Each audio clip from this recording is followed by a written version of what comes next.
Ladies and gentlemen, my name is High Ruler, and today we are greatly appreciative, honored to be joined by Evan Filarca on the Assemble podcast. Evan, how are you doing today? What's up, High Roller? I'm doing great. Thank you for having me. It's always a pleasure to be featured in any one of these types of awesome collaboration podcasts as a guest of any kind. So, especially talking about Marvel games in particular, Spider-Man or otherwise, with Avengers, or even Guardians of the Galaxy or Midnight Suns, the Skydance new minigame. Just a great time in general to be a fan of Marvel in video game form. So I'm very happy to be here. I am also Perfect. here. The channel that this is featuring on, but Hyrule forgot to introduce me. Hi everyone. I figured like you would have just introduced yourself anyways. So I just figured why you, why not you why not skip to figured the that I would guest? just Yeah, just smash right through the door like, hey. pretty much like the Kool-Aid man. So I Yeah. guess today, I guess we'll cover a variety of topics. Of course, like as kind of the Spider-Man guy. I think obviously, I think a lot of us here will want to hear your thoughts on. Insomniac's newest adventure in Spider-Man. Maybe we'll touch on Crystal Dynamics' adventure into Spider-Man as well. Then we can just kind of branch off and go from there. But Stardust, man, your show. Why not you lead this, and we'll just kind of see where it goes. Okay, so obviously, Evan, we were talking a little bit about kind of a big drama. I would say we're very used to that in the Marvel's Avengers community, but over in Marvel Spider-Man's community, there's quite a big one. I think we should open the show with a bit of a bang. So there's something about a face change.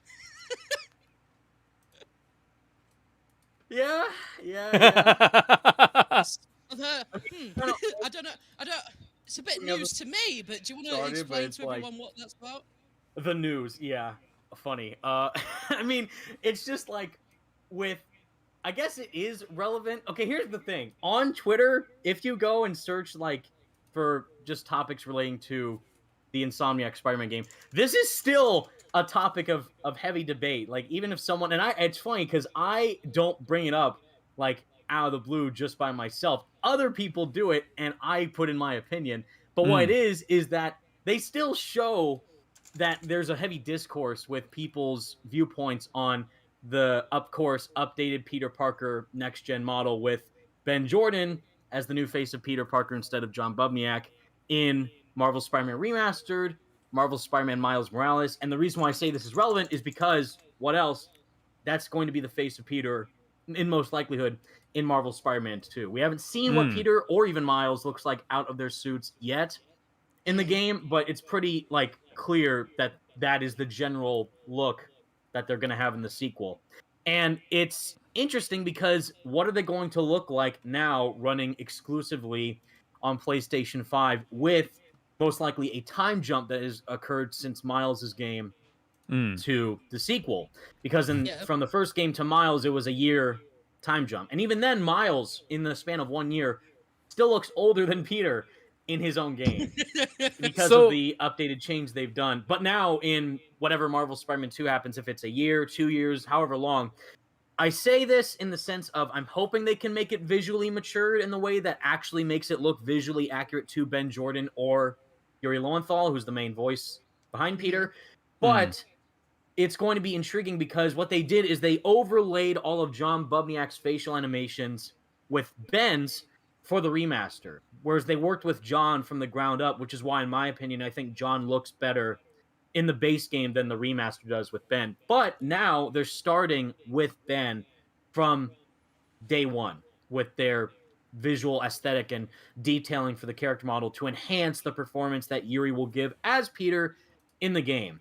And it's great that Yuri is still Peter. That's the most important thing since his voice is Mm. Peter. He is Spider-Man.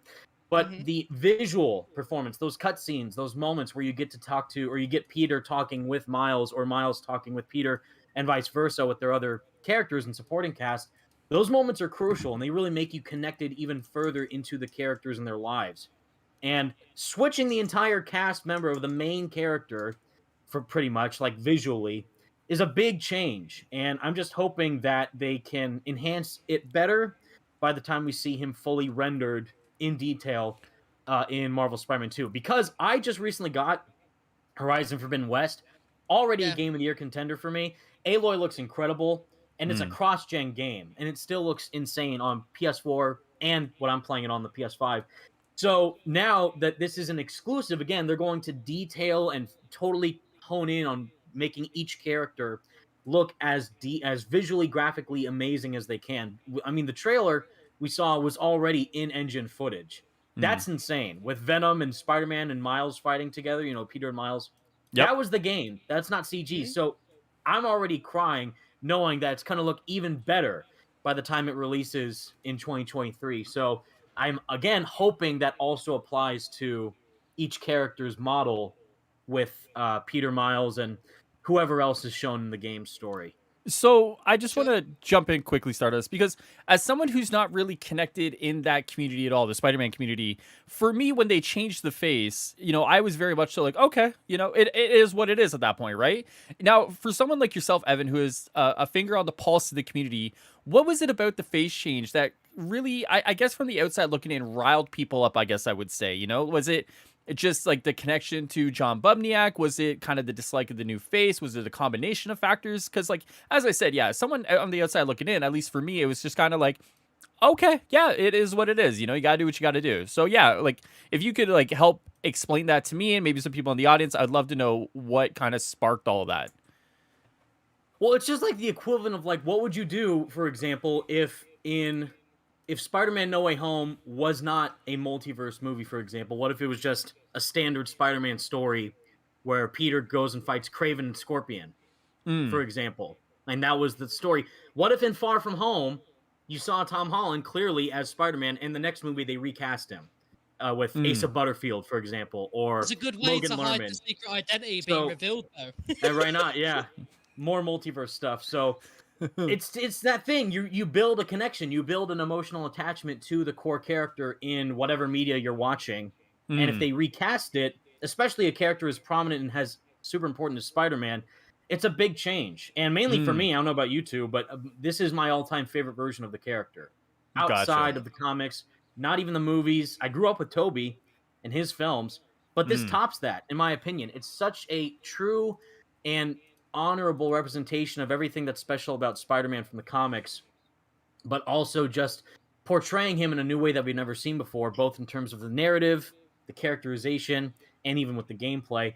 And we had a whole game with Peter with John in 2018 for 2 years with that. And mm, also with the DLC, it's lasting like a 30-hour long game. You build a deep connection with that character, and you have those moments with Doc Ock and Aunt May that really solidify, wow, that is, Peter Parker to a T. And that performance was very, emotional and heartbreaking to watch, at least for me.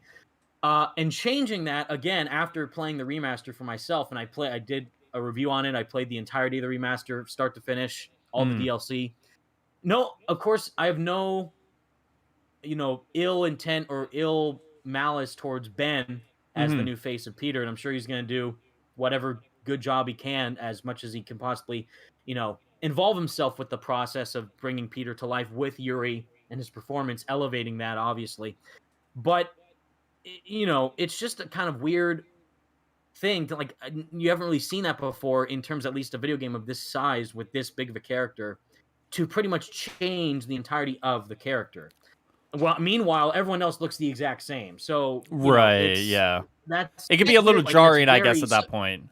So I yes. think Yeah. so with the original face as well, like obviously there's a few moments in the game that the original sort of model for the character just it's a lot more better in some elements. So the DLC, for example, right, with Black Cat, obviously we know the type of character Black Cat is, right? So when you're going with a very Tom Holland-esque looking Peter Parker, gives me that Ultimate Spider-Man vibes when she finds out, how young he looks and she throws up.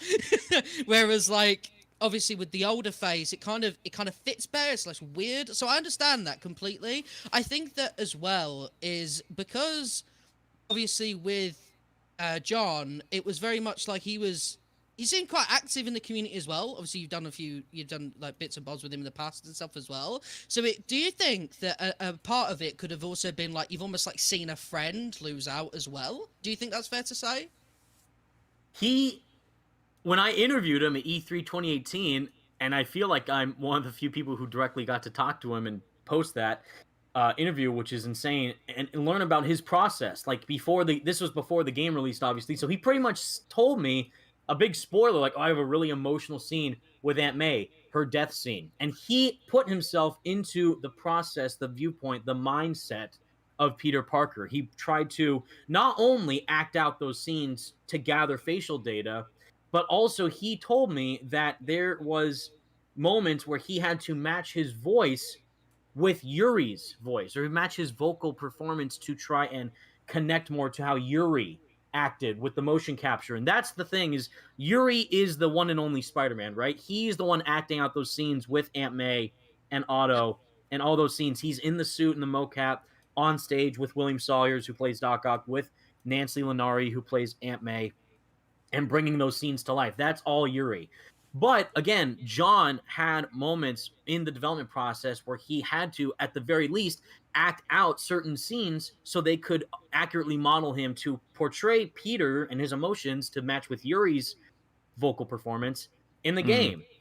And we don't, sad thing is, given the fact that we're in a pandemic, we don't know a lot about what the process is now with them working in studio with Ben Jordan Mm. as Peter, and I would love to know Mhm. more about that from Insomniac. Kind of like clear the air, pretty much. Like, what is really going on? How do you work with a new model versus the old one, and what's the process of detailing his performance next to Yuri's? So that is still unknown, and obviously, I'm not a game developer, so I would personally love to know more about that whole process and how it works. Yeah. But from what I've been told, from the creative directors, Brian Horton and Brian Intihar, and also John Bubniak, and even James Stevenson, and all these other people from, Insomniac and Marvel, is that, of course, what their statement said is that they believe that the Ben Jordan character model had a better visual representation to accurately synchronize pretty much with Yuri's Hmm. aesthetic. And it's Interesting. like you had 4 years pretty much since they started development in 2014 to 2018 when it released to solidify your vision of Peter Parker. And if that was the case, why was John all of a sudden not the proper model to go with? Yeah. So again, I think it's really about, since Sony now owns Insomniac, I genuinely think it has to do something with trying to feel like there's some synergy with the Mm. current Spider-Man in live action, which is Tom Holland, Right. and portray that accurately as such into the game, even though they're not the same universe, which makes no Right. sense now because Toby and Andrew are back thanks to No Way Home. So, and people, the reason people gave is like, well, John Bubniak looks like a discount Andrew Garfield, and Ben Jordan looks like a discount Tom Holland. So that's why they're doing it now, and that's why they modeled John in the past, because at the time, Andrew was the main live action Spider-Man and not Right. Tom. Yeah. Yeah. It's Do a you, weird thing. Like, it's mainly just about how they're trying to make the films feel like they're connected with the games. They shouldn't. Mm. That's the main reason why the game sold so well. And that's why I don't think Sony truly understands that Spider-Man PS4, like you guys probably know, is the highest selling superhero game of all time.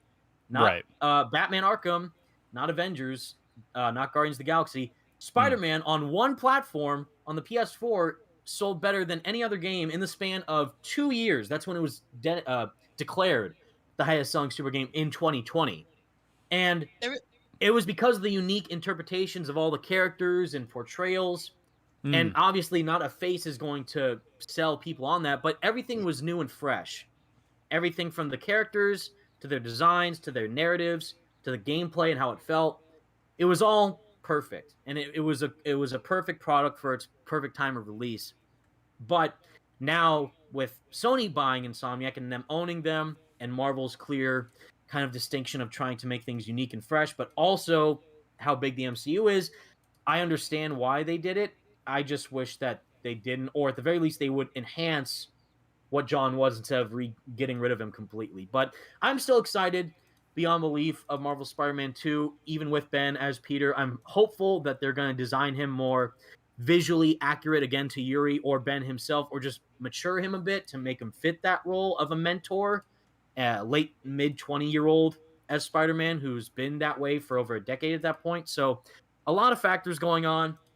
The story, in my opinion, is the most important thing compared to the gameplay, because I'm really curious to see how the narrative is held with Mm. Peter and his relationships with everyone, and especially Venom. and the black suit, because I know the gameplay is going to be amazing. That's why I have no doubt the gameplay is going to be sick.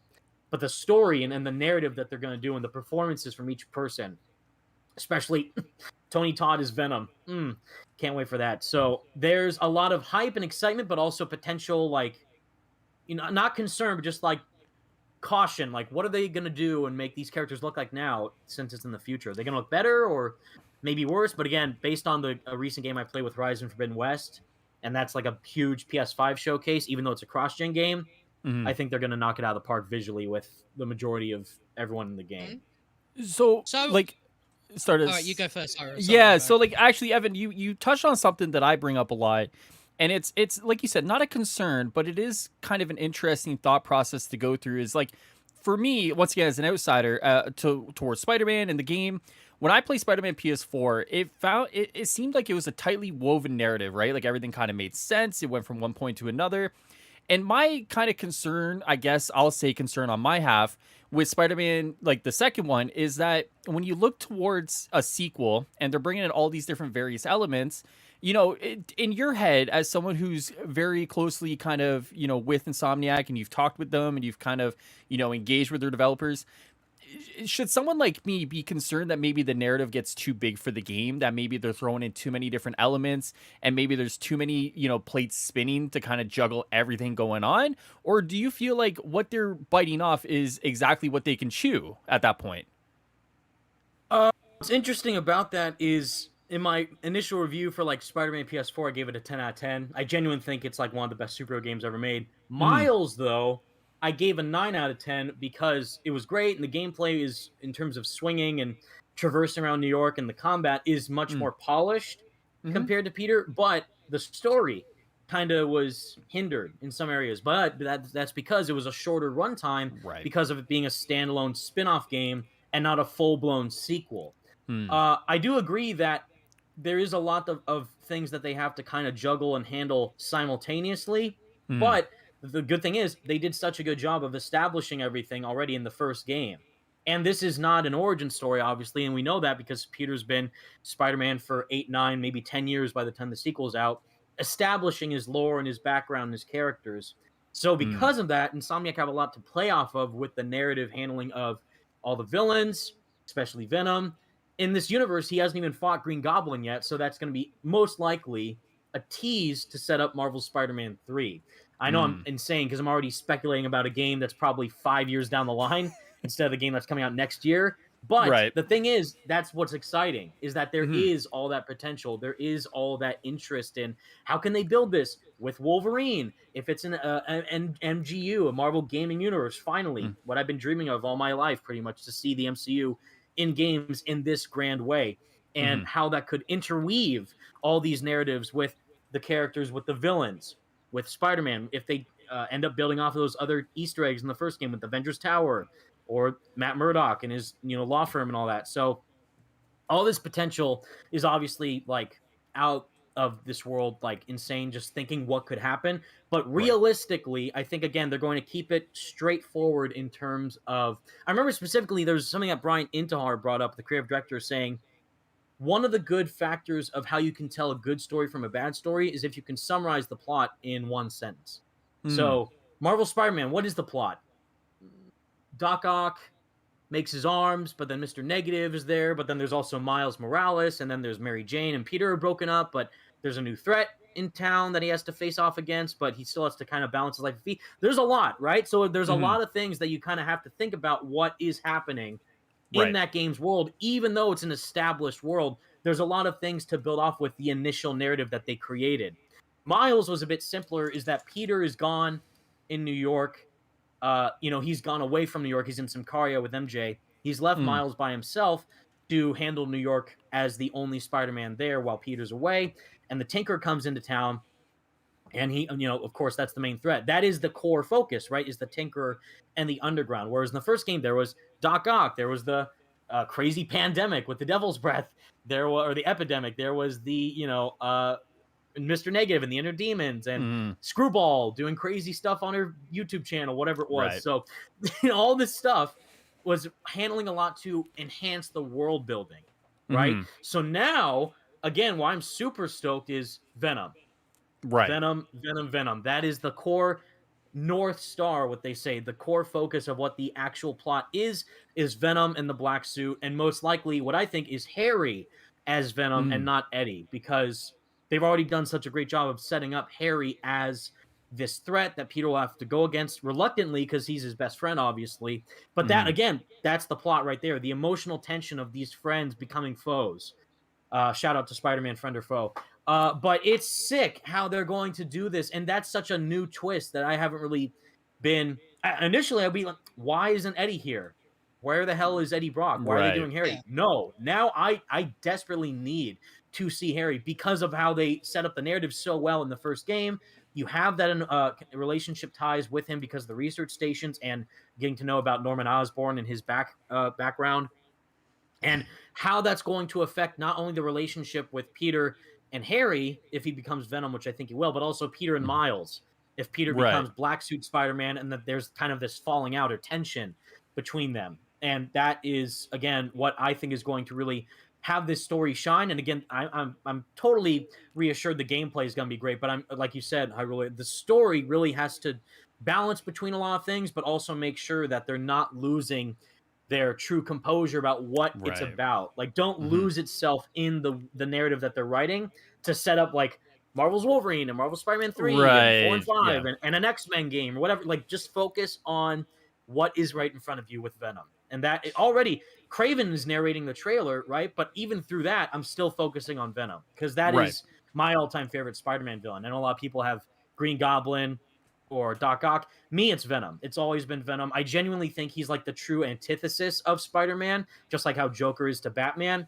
And how Hmm. they're doing it now, it's not like the movies, thank God, because I'm truly not a fan of those Venom movies. Because I wanted them to be like how the Joker movie was, like a character study, darker inside Right. look of Eddie Brock and his duality with the symbiote. Now we're getting that in the games. While it's not Eddie Brock, most likely it's going to show that dark, you know, kind of mirror image of what Spider-Man truly means and what it is to be a hero, but also confronting your inner demons and your darker self in such a physical way and have that boss fight emerge pretty much like Yeah. if that happens by the end of the game or even the middle of the game, we don't know. But the potential there, right? That is the Mm. narrative that you want to see play out. What is Spider-Man and how could Spider-Man fight Venom 1-to-1 and with Miles there as well helping him? Can they beat them together? Are they going to get their heads crushed in by Venom? I don't know, but I'm hyped to see, and that's what I'm truly beyond stoked for when it comes to Insomniac tackling these characters in their own unique way. So I did want to ask you about kind of a potential drama that may come from Marvel Spider-Man 2 being very heavily advertised and marketed with, you know, Venom and the symbiote being involved. Because if people don't follow the story, for example, I don't know why, but say someone doesn't get the first game for some reason, but then, you know, they're really hyping up the symbiote. Obviously, Venom's quite a popular character nowadays as Eddie Brock. Right? So imagine someone picks up the game, they play it, they're like, hang on a minute. You know what I mean? Do you think that that sort of, I don't want to say closed-minded because that sounds quite mean, but that kind of like that sort of thought process of like Eddie is Venom, Eddie is Venom. Do you think that will hamper the game potentially, even though they've made such a great story with it? Do you think they'll get to Marvel Spider-Man 2 and some people just will not get past that it is not Eddie Brock? What do you think about that? I think you're right and wrong at the same time because it's really interesting where Spider-Man's such a big character. He's so Mhm. solidified in pop culture history, and people like me and you know Marvel nerds out there in unison, we all know like everything there is to know about Spider-Man. Pretty much, like we know everything about Uncle Ben. We know his backstory. We know his lore. We know his character's lore. We know his villain's lore and all that kind of synchronized into how we, or at least how a fan would visualize their definitive Spider-Man. Some people might think Tom is their definitive Spider-Man. That's Yep. fine. Same with Toby, same with Andrew. But again, look at that. They're all different. Toby's origin is different from Andrew's origin. Tom's origin is different from Andrew's. So all that. So the games have done such a great job with the same thing. Guardians of the Galaxy. Holy crap. What a damn game. It's Yep. literally my favorite interpretation of Guardians ever. And I've seen the other comics. I love the first movie. I'm not a fan of the second movie as much. I liked it, but I didn't really love it as much as the first one. The game literally Yeah. is pure Guardians. And Yep. it's nothing like the films. That's it. It's nothing like the films. It's nothing like the comics. It's nothing like the TV shows, because hopefully people are now kind of aware of that, of we don't have to expect these games to follow the same route as the films. Like you brought up with Venom, yeah, there's now 2 Venom movies with Tom Hardy as Eddie Brock, as a big, Hmm. significant factor of how the at least some majority of the general public now views Venom as like, you know Venom, right? Oh yeah, from Tom Hardy's movies, right? And I'm like, Yeah. no, I'm talking about actually good Venom, like Ultimate Comics Venom or classic Todd McFarlane old school Venom or something like that, like just how these characters are portrayed and handled differently from the movies should now be considered as general norm. And that's Mm. why the Avengers game has a different and interesting story. Like, let's reunite the Avengers with Kamala Khan. Oh, so that's an interesting take, because you have a newer-ish character, like not really in the MCU yet. She's gonna get a show, I think, or a movie, Hmm. Yeah, show. something. Show. Yeah, so she's gonna be in the MCU, right? But she's not in Mhm. there yet. So for most people, this might be their first introduction to Kamala Khan is through the game, Yep. right? But of course, you can't compare a character like Kamala Khan to Venom. Venom Right. is obviously way more popular than Kamala Khan, but you have seen, even in the comics themselves, there are different Venoms. There's Eddie Brock Venom, there's Matt Gargan Venom, Flash Thompson Venom. There's even probably a Baby Groot Venom out there, like something crazy like that. So there are different iterations of each character in different forms of media. If you have played the games, you should now be expecting Harry to likely be Venom, even though there is an Easter egg in the first game to Eddie Brock. He does Mm. exist in this Yeah. universe, to be fair, but Harry is still the core person they've focused on twice now in both the post-credit scenes. So and I did a video of this actually with my buddy Slickmoth, going back and forth, like, who should be Venom? Should it be Eddie or should it be Harry? And while it would be cool to see Eddie in this universe, I'd love to see him and see how Insomniac would handle him. Harry is, in all likelihood, the most sensible choice based on the narrative they set up previously.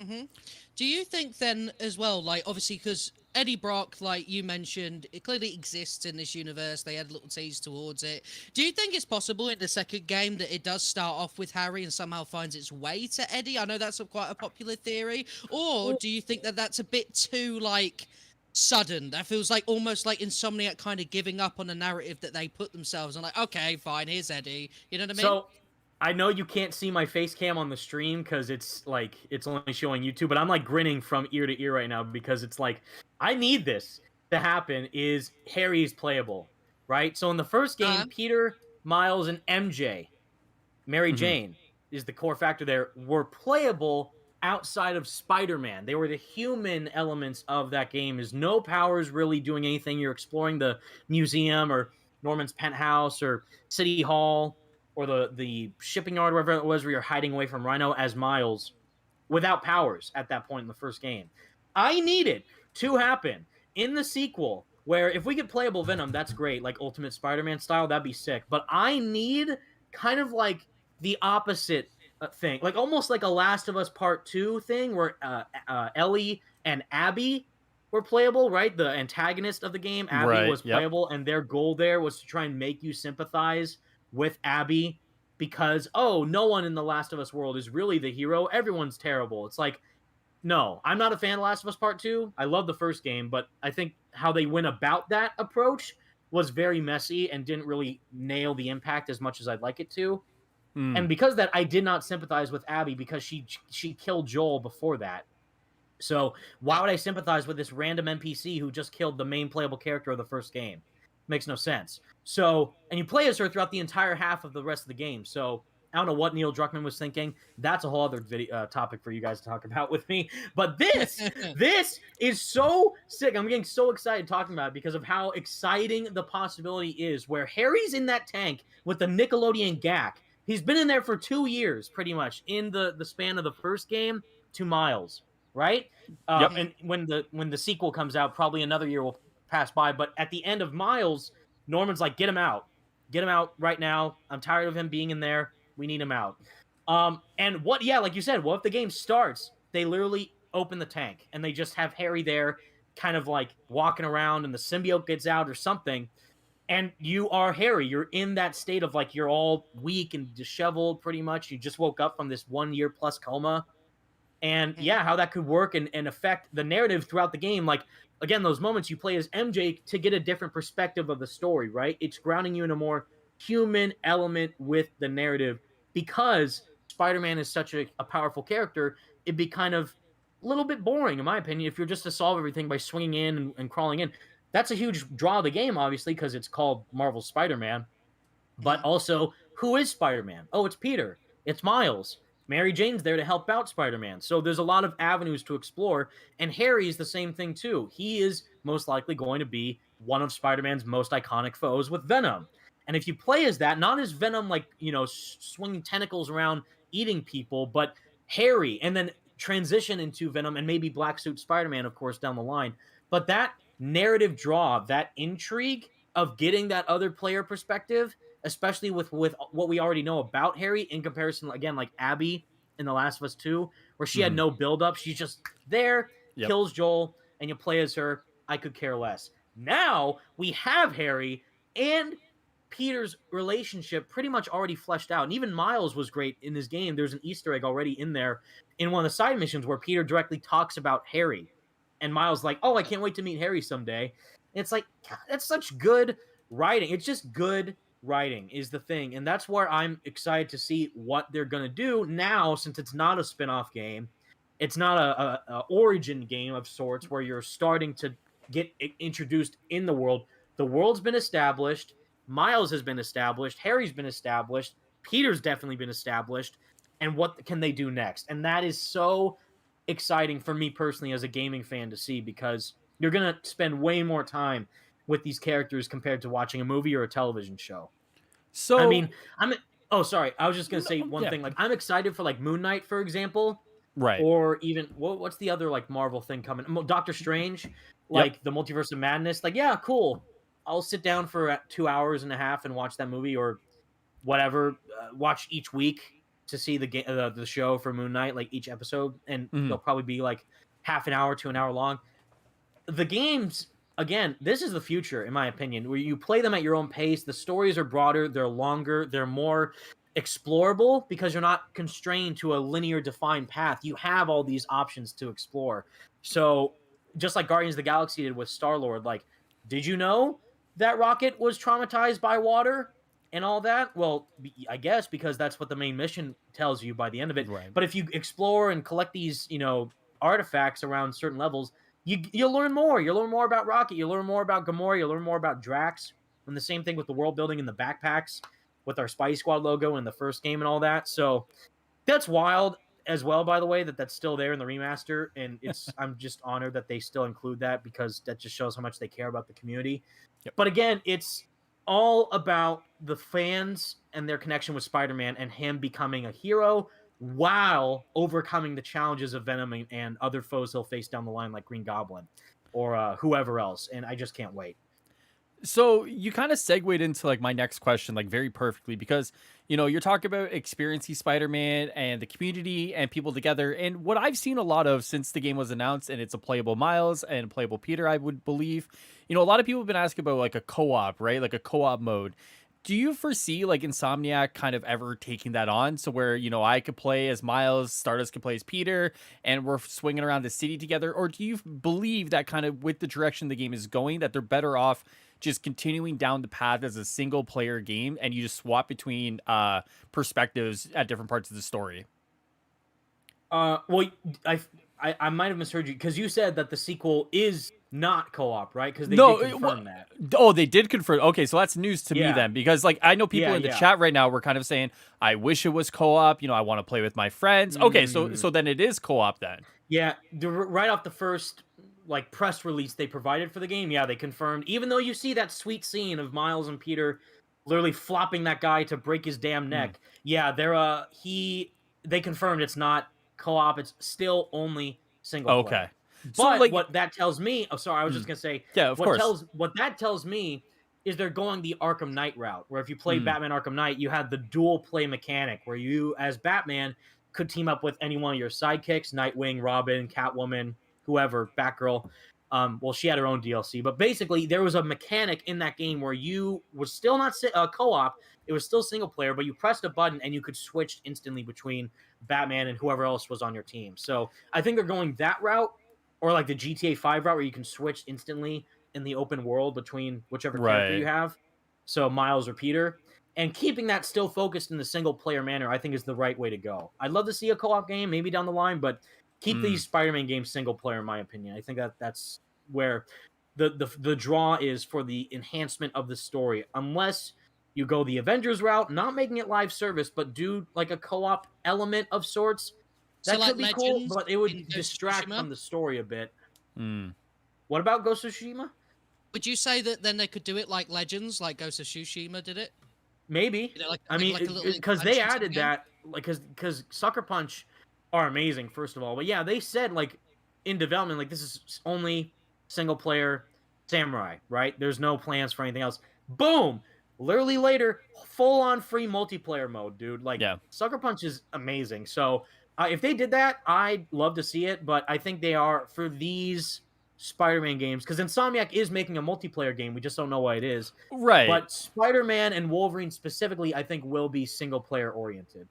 So do you think like there like down the line there's a possibility of like a Spider-Verse multiplayer game then? Because like, obviously when you look at Insomniac, they are starting to get that vibe, and you see it a lot when it comes to like mainstream gaming kind of comments or whatever, right? Like, you see a lot of people are like, I don't want Insomniac just to be like the Marvel studio, but like you kind of get the vibe that's kind of where they're trending a little bit though, right? Like obviously now with Spider-Man, Wolverine, maybe another possibility of another Marvel project, right? I think around the time that the multiplayer one was rumored, like there was another rumor that came out said they're working on like a third Marvel project. Like do you foresee them kind of going that route of being like that Marvel studio for PlayStation? And then to further that, would you like to see them tackle maybe a Spider-Verse game?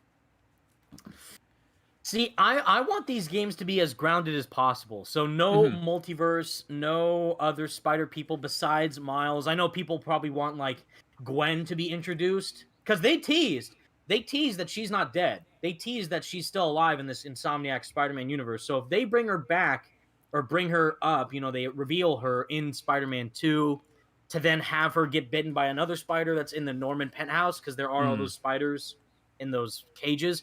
And yeah, make her a spider person. Make MJ a spider person. I wouldn't want to see that, actually. I just want to keep it as grounded as possible, but also still, again, allow for new and interesting stories to happen that we haven't seen before.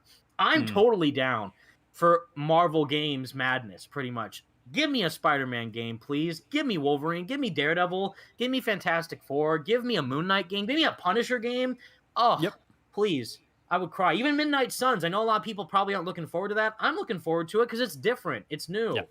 And I am enthralled by how much creative freedom Marvel have given Insomniac. And they said, it's like, we got to do another Marvel game. We have to do Wolverine. No, they said, can we do a Wolverine game? And they said, go for it. So they Yeah. asked to do that. So that tells you all you need to know already about how passionate and how dedicated they are to Marvel characters and bring them to life in video game form. Sadly, I know a lot of people probably don't yet own a PlayStation 5. I don't know about you, Stardust or High Ruler, if you have a PS5 yet, but again, they're only on PS5. Marvel Yeah. Spider-Man 2 and Wolverine and whatever future that multiplayer game is going to be, most likely will also be PS5. So Mm.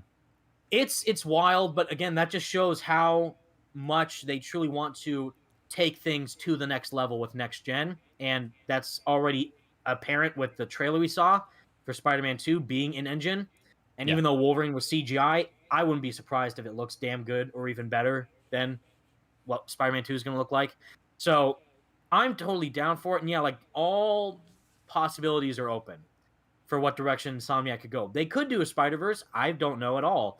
But it's going to be really cool to see what route they go. If I did a video about this the other day, if this is all in an interconnected Marvel game universe from Right. Insomniac.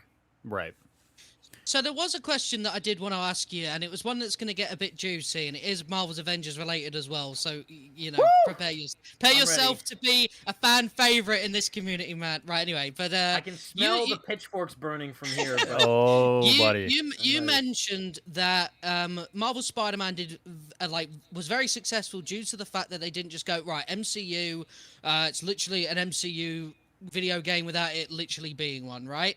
Now, people seem to like that with Marvel's Spider-Man, but on the Avengers scale, I saw a really big opposite reaction, right? So obviously you remember the reveal. A lot of people were like, that's a really weird looking Robert Downey Jr. Who? Chris Evans? Like, that was a huge, like, dislike for Marvel's Avengers. So what do you think the difference is there, just on that reveal alone, right? Because I don't know if the reaction was different, but when Marvel's Spider-Man was first announced, people were pretty happy with what they saw, whereas Marvel's Avengers, it was straight away like, this don't look nothing like the MCU. What's this about? What do you think about that?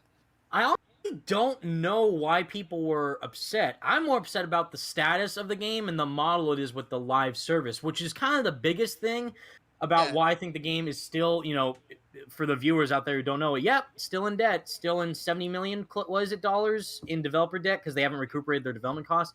But I was there at E3 2019 and I interviewed Andy Wong and Noah Hughes, who was one of the main game directors there at the time at Crystal Dynamics.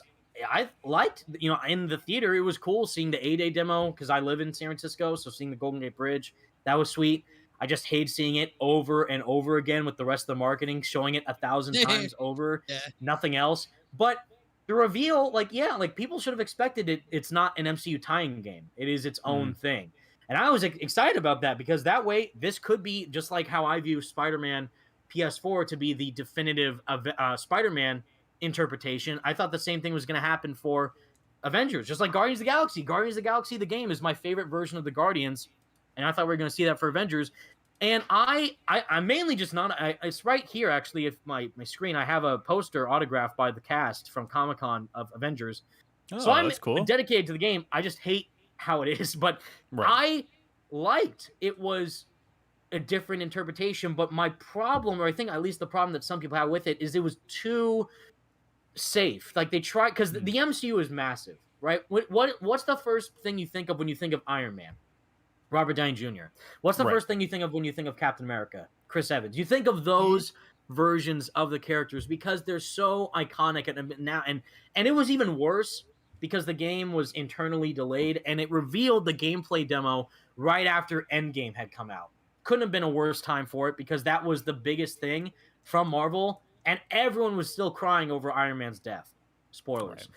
But it's like, that should be like already a red flag of how not to promote a game related to Avengers based on the current massive money-making machine that Marvel is now as a company. Spider-Man was so great because Homecoming hadn't come out yet, which is nuts because now we have No Way Home with all the Spideys in live action back on screen. The first time we were hearing about Spider-Man PS4 was the rumor Sucker Punch was making it.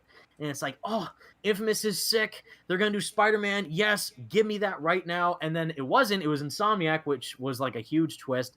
But still, at that time, there was no Spider-Man of sorts in the MCU. We had Civil War, granted, but it was in a Captain America-centric film. Right. And Tom Holland wasn't Spider-Man for that long of a time. He just came in, right? He just got introduced in the MCU. Wasn't even like it was like a month later, right? Because it came out in May.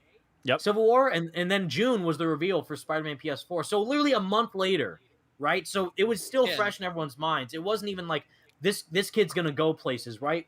Some people might have thought that. I didn't think that. I was just like, I'm hearing all these rumblings about this Spider-Man game and what that could be. And right off the bat, you see that reveal trailer with the white spider symbol, with hearing my boy Sasuke, Yuri Lowenthal's voice, clear, which I am still like aggravated with people like, oh, this is a movie tie-in game with Homecoming. Like, what are you talking about? It clearly doesn't look or sound anything like Tom Holland's version. So you see that instantly, right? The very first second you see Spider-Man in the reveal trailer for Spider-Man PS4, that is its own thing. With Avengers, if people weren't in the know, it seemed like, they were confused. Like, that looks like a discount RDJ, discount Chris Hemsworth, discount Chris Evans. And I hate the reasoning like that I hear like some people give, like, oh, Marvel would have lost, or Square Enix would have lost all their money if they were to pay for the rights for the faces of the actors. Like, they weren't even planning to do that to begin with. Yep. Like, what are you talking about? They were planning to do an original thing from the get-go. It's not supposed to look like the MCU actors, which, again, that's a great sign. It's just that they played it too safe with try to resemble like a deep fake of those actors. And that's why again, I bring up John. If people thought maybe he looked like a discount Andrew Garfield, I guess, but that literally looked like I just saw Peter Parker. And after meeting him in person, he's literally Peter Parker. So it's that like he looked visually different from any Mhm. other Peter Parker or Spider-Man we've ever seen before. He sounded nothing like any. He didn't sound like he was mimicking Toby or Andrew or whatever. It was its own thing. Whereas Thor and Iron Man and with Nolan North's performance, I still think he was totally miscast. I personally wanted Crispin Freeman. If you guys know that actor, I want him to play, or even Matthew Mercer to play Tony Okay. Stark instead. Because then you get that like it's literally Nathan Drake in an Iron Man suit, or you get Right. like the best casting was Sandra Sod as Miss Marvel and Jeff Yep. Shine as Captain America. That Yep. didn't sound like Chris Evans. That didn't even act like Chris Evans. It's Mhm. just Cap. Great. He looked a bit like him, I suppose, but I just kind of see Steve Rogers. I hate that Captain America suit and an Iron Man suit. I was going to ask But you about that next, actually. but you know that you get those similarities between characters like Black Widow, Thor, and the heavy hitters. Pretty much like Hulk. Hulk is the worst one. He's the worst offender because he's literally that is discount Mark Ruffalo.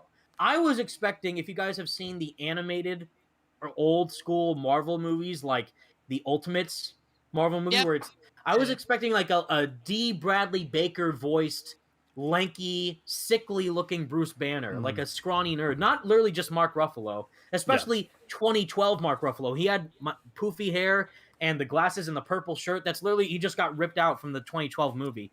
So it was a weird amalgamation of the direction they decided to go in, which characters tried to similarly portray the MCU versions, and the lack of clearness and just clarity of what is this game, because the villain was not apparent. It was just Taskmaster at that point, but who's the main villain? And then it was only later we got MODOK, but even then it's like, well, we still don't know what the game is. That was the problem, is even if you're teasing Black Panther, you're teasing MODOK, you're teasing Spider-Man, I don't know what I'm going to be playing when it's released. At that point, Sure. before it came out, we still didn't know the ins and outs of the live service stuff.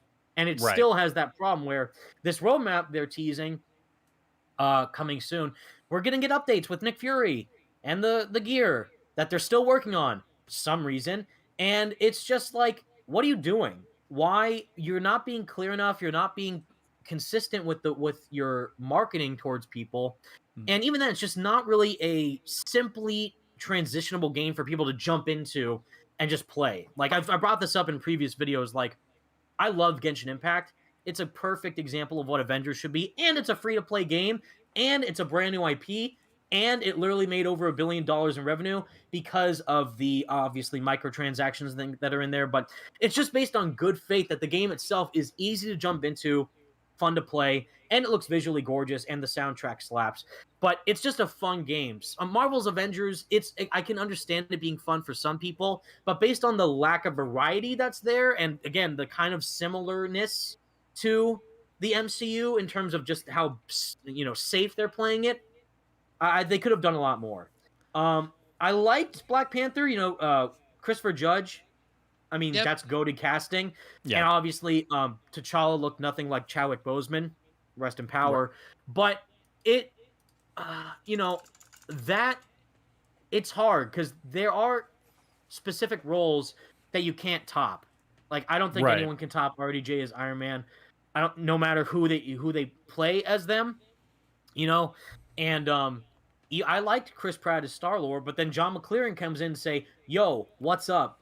I'm Star Yep. Lord," and kicked ass. He kicked absolute ass, as all the characters in that cast did. Kimberly Mary Sue as Gamora, and Alex Weiner as Rocket Raccoon. Like, damn, like Yeah. they said in interviews, I don't know if you've seen this, but they said they did not watch the MCU films before recording the game, like, because they wanted to keep it unique Yeah. and Yeah. fresh. I don't know if that's the same thing for Avengers, obviously, but you watch the films and then you play the game, and it's like I can't really see too many differences from Nolan North's Iron Man to RDJ's Iron Man, besides the fact Right. that it's not voiced by RDJ. right? So it's just they tried to make the best out of a bad situation that was against them from the get go. I will give them credit for trying, and specifically for my main man Andy Wong and Noah Hughes for being genuinely passionate about the game. But the product that we got didn't reflect what great aspects we could actually see from an Avengers game, sadly.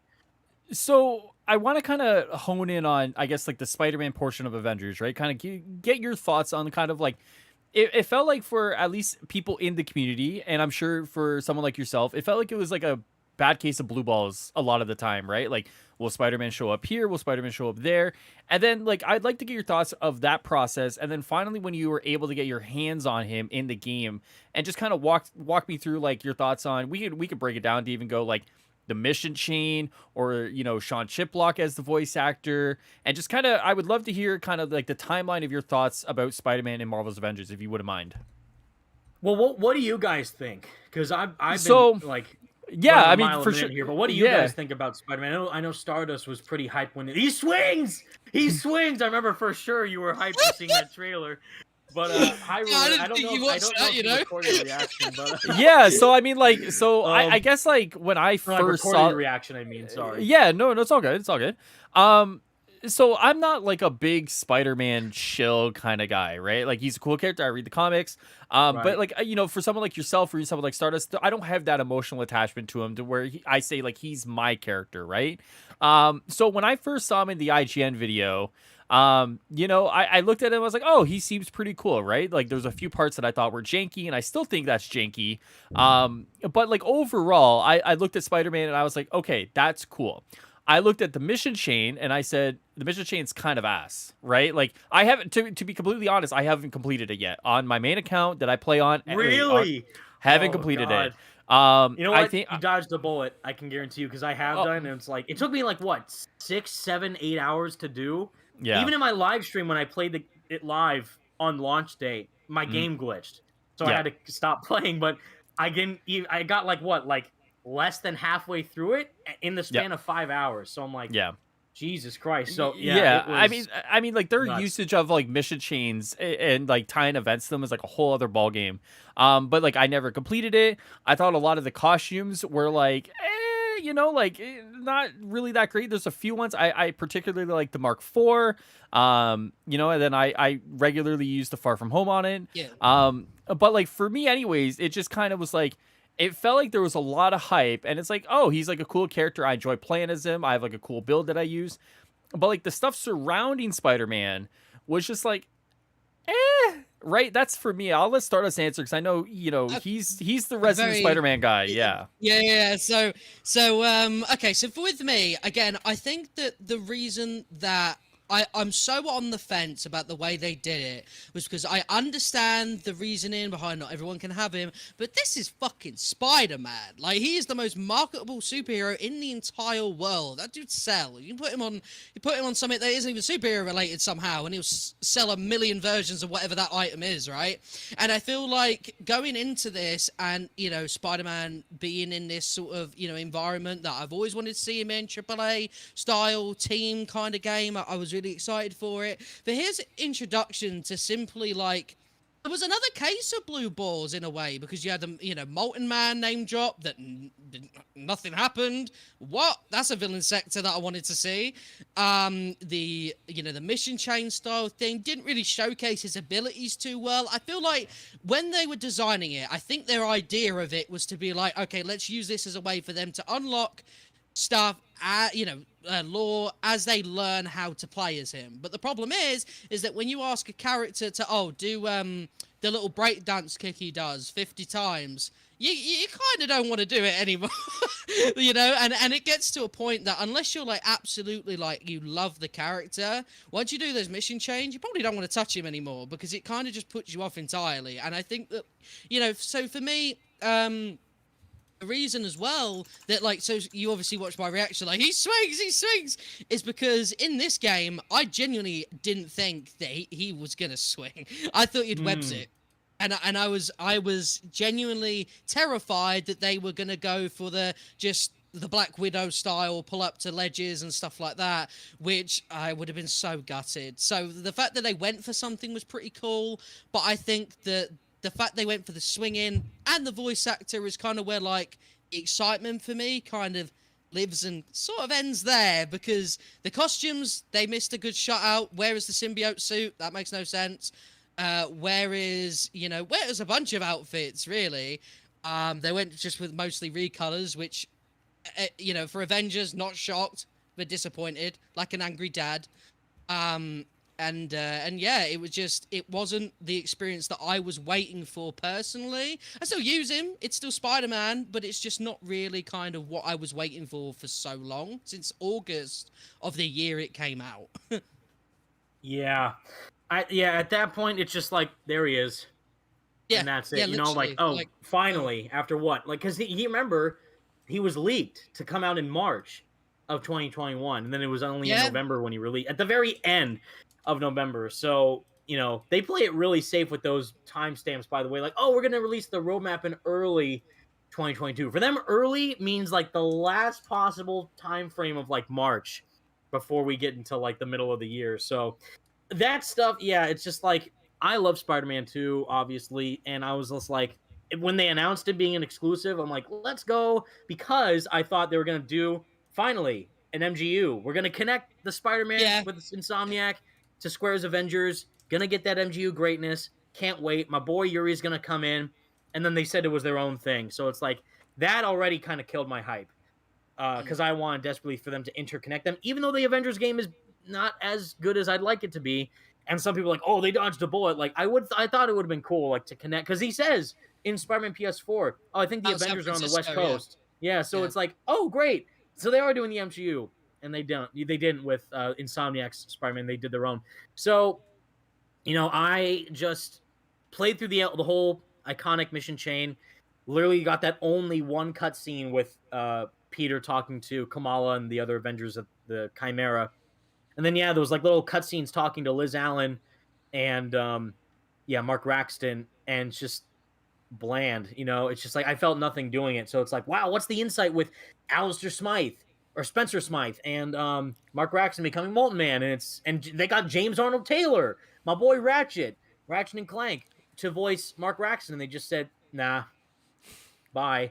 Like, what? So yeah, like if their reasoning is that they're making it an exclusive to or they're making it a hero event and not a full like operation or a mission chain or expansion, because they don't want to feel like other people are missing out, they're already going to miss out, because it's Spider-Man. They're missing out on an entire character, let alone the most popular Marvel character of all time. So why not do the most with it? Why not give them a full operation with cutscenes, with a story, with a villain to face? Not just, there he is, Right. buy our skins. No, Yeah. I won't. Even though I'm an idiot, and I did, because I have a YouTube channel and I show them. Yeah, But okay, yeah. if I wasn't content creator, I wouldn't have paid for those skins or even spend time trying to get the iconic suit. But I had to, because I need to showcase it and just give my full thoughts on it, as Yeah. a voice in the crowd, But if I was just a normal average Joe player, I'd be like, oh yeah, that Spider-Man DLC's out. Let me download it, see what it's about. Literally play that first little strand of missions. Like, wait, the whole thing's like this? No thanks. So yeah, it's a bad format with what they did with him. And I'm not like looking forward to if they do that more with the other teased heroes like She-Hulk and Falcon and War Machine. But it's Spider-Man. If you want to team up with your friends to play as the other Avengers in a game like this that isn't Ultimate Alliance, go for it. Because hot take, I'm not the biggest fan of the Ultimate Alliance games. They're fun, but I'm not like, Ooh, that is a hot take. them. Oh my god, I say that I get Yeah. crucified. Whoa, hang on Holy- a minute. Yeah, whoa. Listen, so I think Breaking news. Yeah, Yeah, like right. those games to me are just fan service, like just straight up, like like even like No, people the talk. story's great. Yeah, it's just like the gameplay itself. Yeah, I'm like, I like- don't know if it's for me. Did you play number 3 at all? I actually got to demo it at E3. I don't have a Switch, but I got to play a big chunk of it at E3 2019, and I liked it a lot. To me, Again, when it's not for I me. so when I've seen number 3, and people herald this as like one of the greatest like Marvel games, sometimes it feels like, because like it feels like a lot of the characters borrow like certain elements from each other, and then it seemed like near the lifespan, it seemed like a lot of the characters were just like amalgamations of abilities from other characters, just kind of like with a different coat of paint on it, and like people hold these games up. Number 3 specifically is like the greatest Marvel game that's come out. Like it's just like, man, like Can't I forget don't know. about Nanite Nick Fury, bro, from Well, it's just MUA2. it's just like, Oh, man, like it's just like White Nick Fury at that. Oof. just it's crazy when I hear people talk about Ultimate Alliance games as like some of the greatest games to grace Marvel. It's like crazy. Like I think those games are like hot ass. I'll be So, honest. so that They're so fun, but my it's like you're not like people aren't gonna bring up like Ultimate Destruction, bro, or like my I kind don't know, of like takes my kind of takes on like people sort of looking at those games with like really high esteem is because, similar to what Hyrule has said, a lot of people with Marvel games especially are so into that fan service. So in my opinion, I think Future Evolution is arse cheeks, right? It's a oh, casino. that's that mobile game, right? Yeah, Yeah, the yeah, the mobile it's MMO, whatever. Yeah. casino autoplay nonsense, but people will play it and they will spend money on it because it's like, hey, look, fight Maestro, Thanos, oh, Kingpin and Ultron merge into one for some reason. Have that, like it's literally like it feeds the kind of the people that aren't too bothered about a good story, but they're just like Marvel, Marvel, Marvel. I just, Yeah. where is it? And that's similar to what Marvel Ultimate Alliance did in a way, because when you think about it, the first game as well, even story wise, like yes, they're fine, but you go from such great leaps. Like a game that has Galactus in it and the Silver Surfer, you wouldn't imagine would be like a mid game boss. You know what I mean? Like you would want to see the build up with stuff like that. And for me, it's almost too much. I kind of look at that as a bit like, whoa, okay, like calm yourself, And that's the thing actually with, ironically, with Avengers, that I think they almost do the complete opposite side of, is that like, so with the Avengers in the game universe, they didn't even know who Crossbones was. Like, who have these guys fought? You know what I mean? Why are they celebrated as like a team? Who have they fought? You know what I mean? And that's kind of, it's weird. They're almost opposite experiences, and that could be another reason why people were really against Avengers to start with. Interesting. Um, Stardust, do you have anything that like you particularly want to talk about? I'm kind of, or Evan, even if you have anything you particularly strong about that you want to talk about. I know you talked a lot about like Guardians, for example. Like where like I guess like actually here it just came to me as I was speaking. Where do you see the future of like Marvel games? Because like as people that are kind of in this Marvel community are waiting for more games, right? We kind of know about a few of them, right? Or a few different studios. We know that there's like a Marvel MMO. But where do you see like the future of the Marvel IP in video game space? And how do you perceive that? And is that like and give me like the short-term future and the long-term future of kind of like what you would like to see, if you wouldn't mind.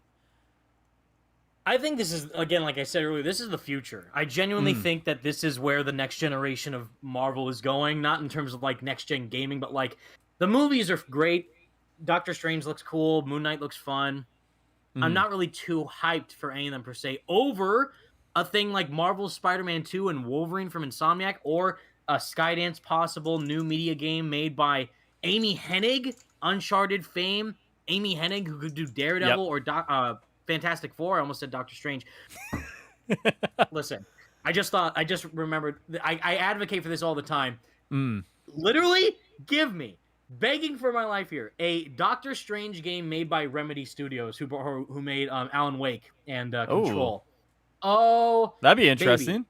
need that in my life right now. And the thing is, that's the exciting point, is all these partnerships that Marvel are making. Mm-hmm. Firaxis with Midnight Suns, Insomniac, Spider-Man Wolverine. The MMO game like you brought up, I totally forgot about that one. There's so much variety with what the products are that they're making to give grand experiences that truly embody everything that Marvel represents. And interacting with that, again, as a gamer, as a player, immersing yourself in that world and playing it, that, in my opinion, is much more influencing than just sitting down and watching a movie or a show. And then you talk about it for a bit, you Mm. wait for the next one, you keep waiting and waiting for the next one. Yeah, cool. But never in my life have I been able to like go back and relive how great these superheroes are with their narratives, like I have with the Batman Arkham series, versus then rewatching. I'd rather play through all of Rocksteady's Batman Arkham trilogy than rewatch the Dark Knight trilogy.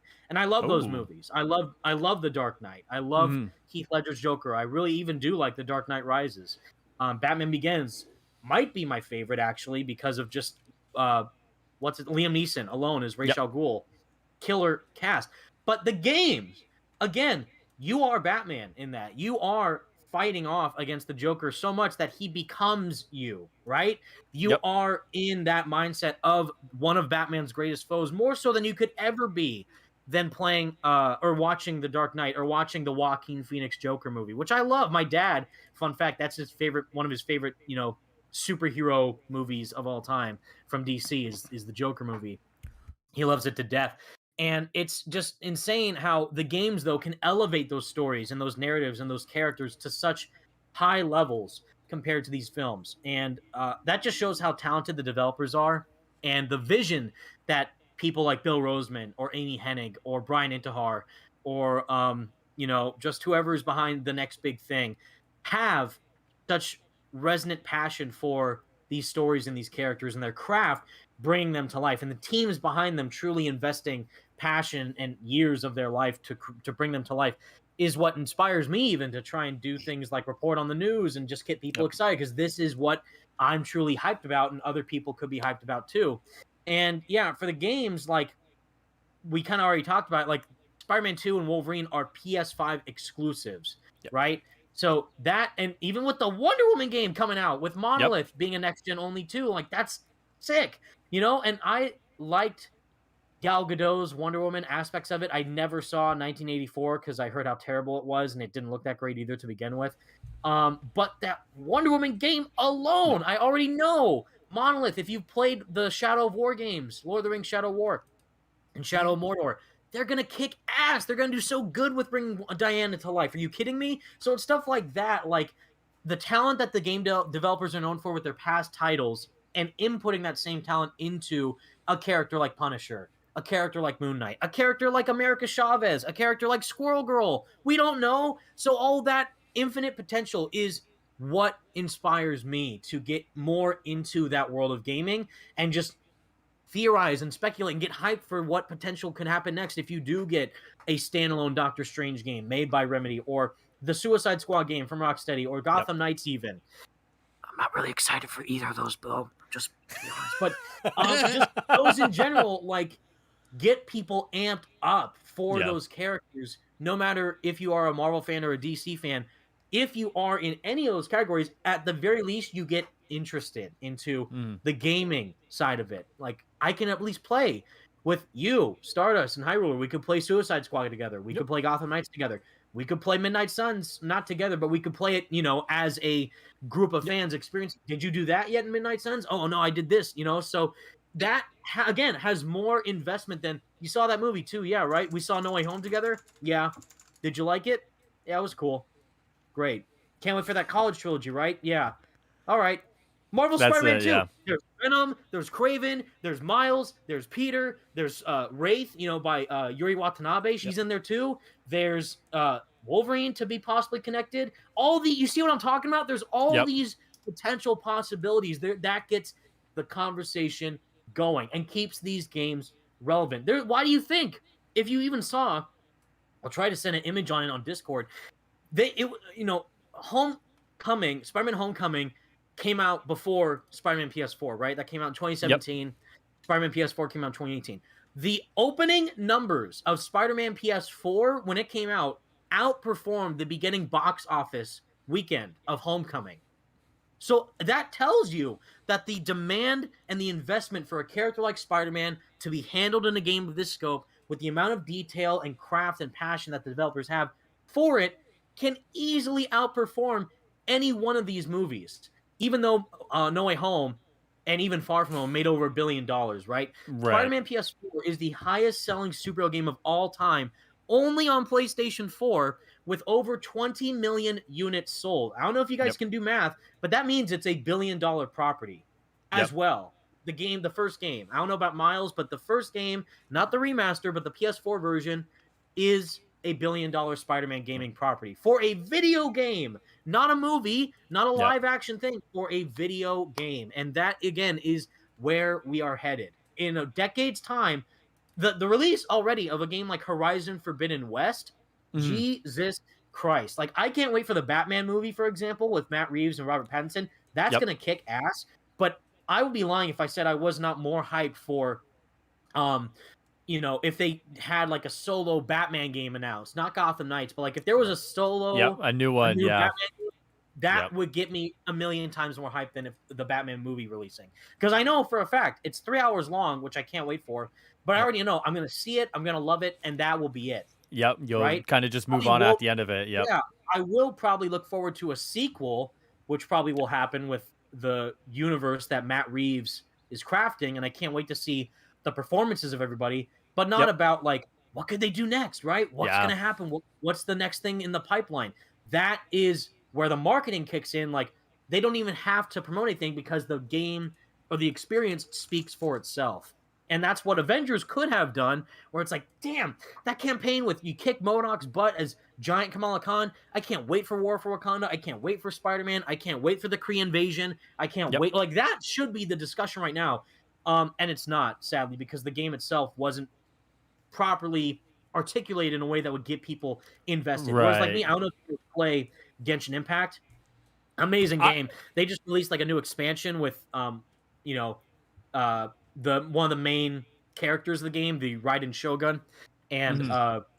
yeah, like her friend. There's new story, new side missions, new main missions, new bosses, new characters. So it's a live service game, but all that like the story is still the core focus of that game. Like Right. your goal is you're trying to discuss these things with these gods they're called archons and find your long lost sibling is the kind of still the main premise. But then there's going to be other regions to explore. There's going to be new characters to meet and unlock and play as. There's going to be new bosses to fight, Yep. new twists and turns with other enemies and villains to face off against, who will also become playable characters. So all that discussion for a game like that in a live service game can get people even more pumped for the future. But games like that, like a big game like Wolverine, a big game like Suicide Squad, gets you interested to the broader scope of where the developers can take it next. So, obviously I want to transition a little bit here, because I feel like we got quite a few people here. And would you be We interested do in taking indeed. in taking some questions from the chat just to kind of Sorry, I've been rambling, everybody. Thanks No, for I staying honestly like tuned. No I, worries, like man. the best thing about like a guest like you is that like you are able to kind of articulate your thoughts in such a manner that it drives discussion, right? In So people like are willing to kind of hear what you're saying and kind of like talk about it and talk with you.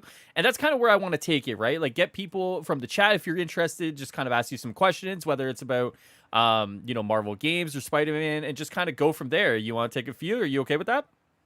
I'm ready, bro. If there's a Perfect. different way Cool. of saying it, is that when you articulate your thoughts a lot better, it makes our life a lot easier because we don't have to poke you. Like, that's what he means. Because That might sometimes be my problem though, is because sometimes I just derail off the conversation. Like I That's just talk and fine, talk and because talk. Yeah, no, because that's perfect. So like normally when people are kind of in these hot seats, it's like, so say for example I asked you what you think about the new Spider-Man movie. You say it's okay. I'd be like, right, I don't get a lot from that. So Wait, so there have been people who just like they say one thing and they stop talking. I mean, like, Really? yeah, yeah. I mean, like, Wow. they exist. I They won't. exist, I man. won't ask who it was, but I know. In my life, I know people like that, and let me Yeah. tell you, I can't stand people like that because sometimes they just can't carry a conversation, and it's like, let me "Then why tell are you, here, Evan. bro." I've been on quite a few dates before, and I've told my chat this that like, starters, if you want to take questions while or I form will, mate. Yeah. questions, So yeah. if anyone in chat wants to ask a question, doesn't matter how non-Marvel it could be, I'm sure you don't mind answering a few non-Marvel questions, right, Evan? I'm totally fine for anything, bro. I just Perfect. hope I don't answer incorrectly or give up You're odds. good. You're good. So You're yeah, good, so man. like I've gone on dates before, and like I've tried to interact with the lady, and she just gives me nothing. It's very much like, hey, how's it going? Good. Okay, did you like this? Great. Yes. Yeah, I mean, to be exactly, fair, right? To be fair, Hyrule, normally your right hand doesn't answer back. So, Well, Oh. it's kind of like Oh. it's kind of like the South Park one where you draw like the hands and the lips, and that's kind of Oh, where I get my yeah. yeah, Carmen. Yep, that's exactly it. That's usually Okay. where I get. The pandemic's been hard on me, Stardust. Let's not go there. All right. All right, man. Sorry. Okay, so we do have our first question, and I actually do believe, Evan, you've said about your thoughts on this before, but someone asked, how would Evan like a superior Spider-Man story to be told by Insomniac? Oh. Ooh. Oh. Okay. I don't know about you guys. I can't stand Superior Spider-Man, mainly because of the Ooh. repercussions that happen afterward. Like, there's still, I think they finally resolved it, right? But they still are trying to Mm. work out the kinks that happened in that story. Mainly, I think this, you guys know me. I ship Spider-Man with Black Cat all day, every day, and the fact that he just sucker punched Felicia with no any second thought, and then they just made her a villain, dude. Like, I can't. Like, it broke my heart. So that they're still fixing all that. They finally, that whole comic that like he reveals himself and they're on good terms with Spider-Man Felicia. But the thing is, Insomniac have done such a great job with developing Doc Ock's character, and they already set that up with he has the potato disease, right? He's just going to become a vegetable. Yeah. He's not going to be able to move. His brain's the only thing that's working. So that could happen with Superior Spider-Man and or Superior Venom story arc. Yeah, why not? Go for it. Like, if the broader narrative of Marvel Spider-Man 3, for example, is going to be Green Goblin is introduced, here's the thing. I definitely think Green Goblin is going to be teased in a post-credit scene at the end of Marvel Spider-Man 2, 1,000% for sure. Mhm. Then in Marvel Spider-Man 3, Green Goblin will be the main villain. And if they want to take that a step further, they could do like you play as Superior Spider-Man because Otto infiltrated Peter's mind, and then you kind of break away from that and then go up against Green Goblin. Almost like the comic where he's like, oh, Otto, you're down there. Right? Remember that comic panel where he's like, he makes a joke and he's like, it's you, and he knows it's Peter. Instead of Otto, right? So if they do something like that in the game or whatever, like, wow, whoa, so I would like to see it. I just hope they handle it properly because I'm not the biggest fan of how it's executed in the comics. But I feel like the game, there's more avenues to explore and more possibilities with what they've done with their versions of the characters versus what the comic did. I think the one thing, just to answer that myself, is that maybe a little bit difficult is fitting Superior Spider-Man into one game without the resolution coming a bit too soon. Because even though a game can be, as long as the developers are able to make it, right, it still would feel like Superior Spider-Man, in the comics, regardless of how sort of poorly people, anyone believe it would be done, is it really changed everything. And I feel like in the game, you would need to see how it happened, it happening, and the resolution, and then the end. But the weird thing is like, the resolution would have to be such a long process that by then that drama of beating the final boss, for example, right, would kind of be over, and it would be such a weird story to implement into a game that they would have to do, in my opinion, quite a lot to mix it around.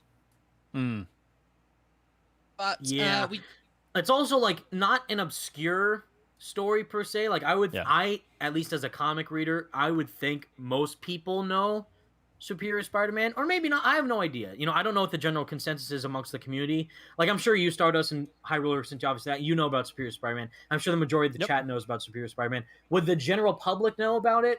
I don't know. So what would be most easily marketable to the public? A Spider-Man game where you fight off against Venom with Miles, or a game where Doc Ock is in the brain of Peter Parker who has to fight off Green Goblin while also breaking out of his own mind to regain consciousness. So it's like, what?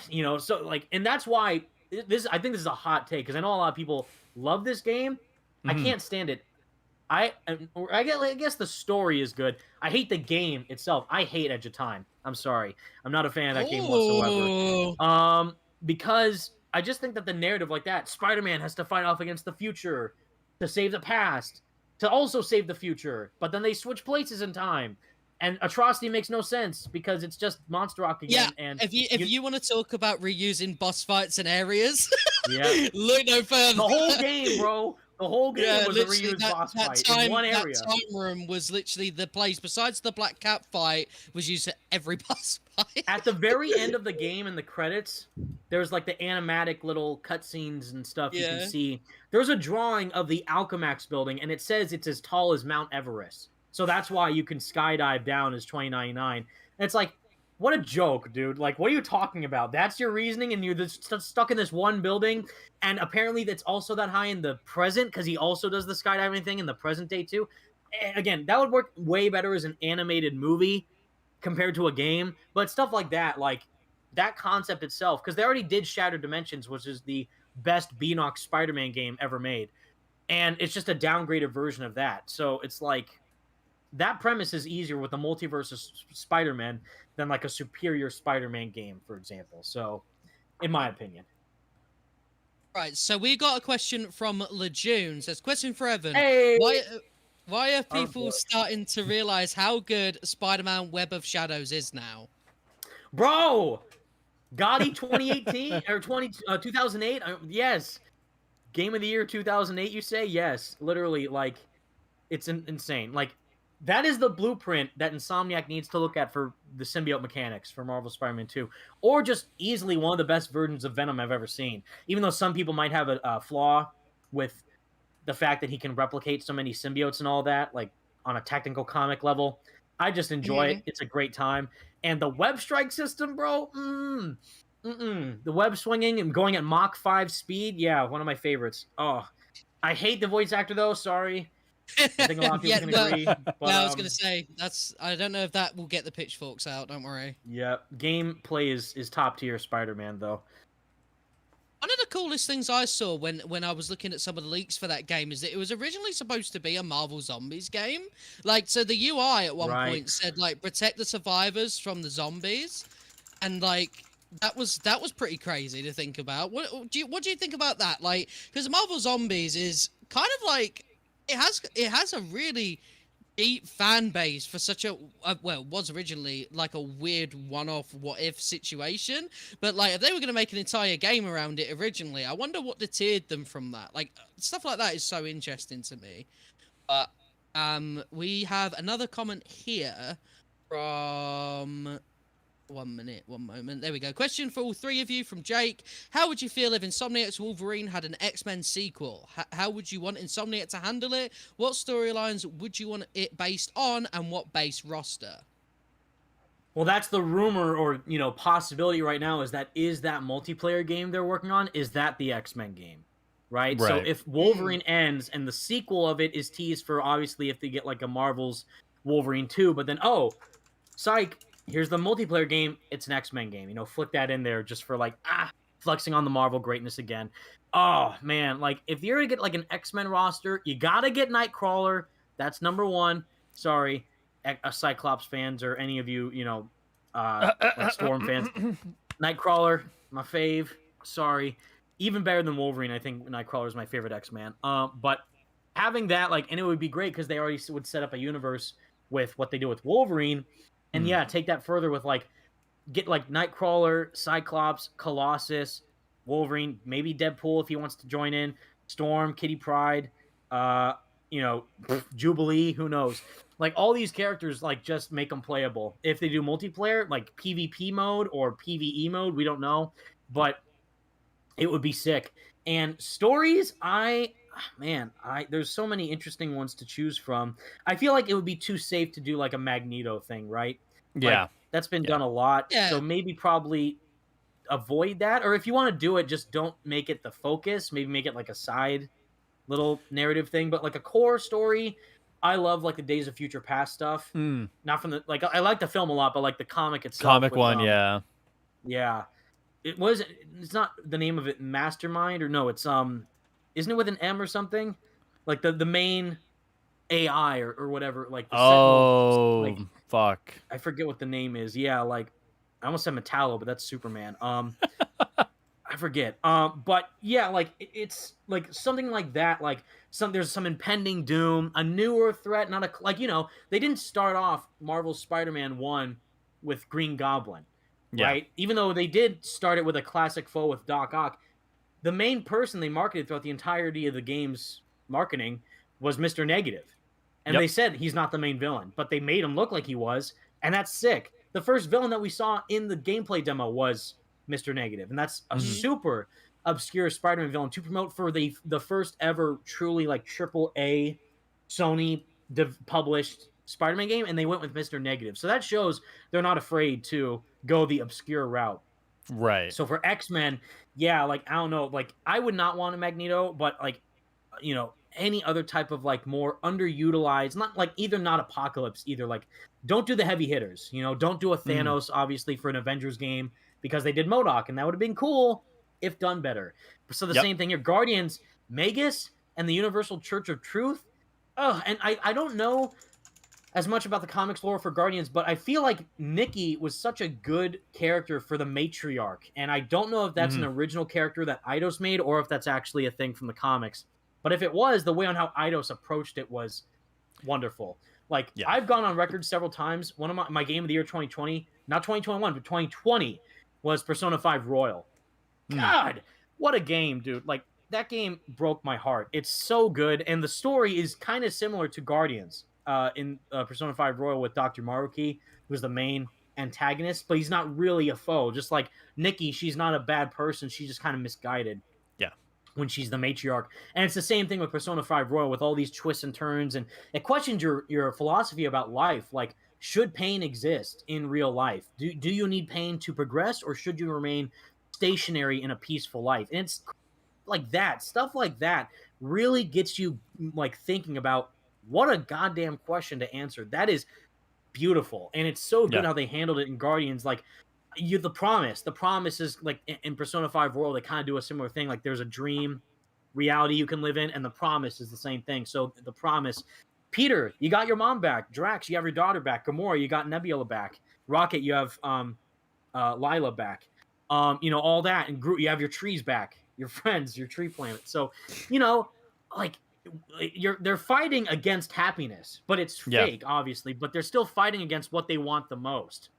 And like, what a goddamn good premise that is. So in like an X-Men game as well, like they could do something simple, nothing like to kind of round it back to X-Men. And what my point is like what the story could be for X-Men is, do you want to do something as simple as Magneto comes and he's the villain, or an apocalyptic ending threat and he got to save the world? I want something personal.